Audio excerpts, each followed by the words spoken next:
Adam Wingard and Simon Barrett's Blair Witch, the stealthily created reboot sequel to the Blair Witch Project, is, in my opinion, misunderstood and unfairly maligned. There's a little discussed theme at the center of this movie that was overlooked in the debates over its perceived unoriginality, the found footage shooting style, and the decision to show what may or may not have been the titular entity. But, appropriately, you have to look for it. The movie centers on James Allen McCune's obsessive search for his sister Heather Donahue, lost 2 decades ago in the woods surrounding Burkittsville, Maryland.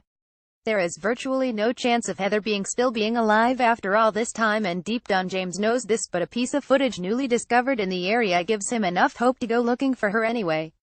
A handful of James' friends and some local looky-loo guides also realize this is a lost cause but go along with him out of support and in order to document the proceedings. Of course, it's not until the end of the movie that, due to some wibbly-wobbly timey-wimey witchery, the newly discovered footage is the very footage that Lisa and the others are currently shooting.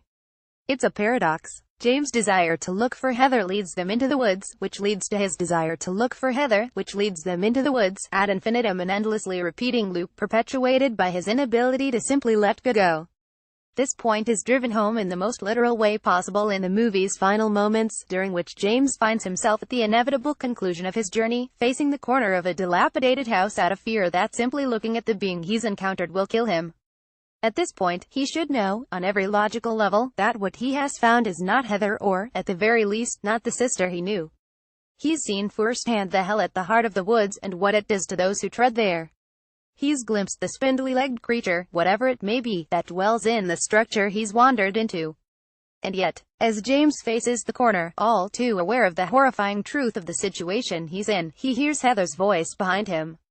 In a direct parallel to the very first decision we see him make, in defiance of all logic and disbelief of the reality around him, he can't not look, and it kills him. James' refusal to accept the death of his sister drives his every decision, on a macro and micro level, and ultimately destroys him and those closest to him. At its core, Blair Witch is about the devastating effects of an inability to properly grieve for the loss of a loved one, and an argument that not all hope is healthy or productive. That's why Adam Wingard and Simon Barrett's Blair Witch, the stealthily created reboot sequel to the Blair Witch Project, is, in my opinion, misunderstood and unfairly maligned. There's a little discussed theme at the center of this movie that was overlooked in the debates over its perceived unoriginality, the found footage shooting style, and the decision to show what may or may not have been the titular entity. But, appropriately, you have to look for it. Adam Wingard, Blair Witch, Heather Donahue, James Allen McCune, Simon Barrett.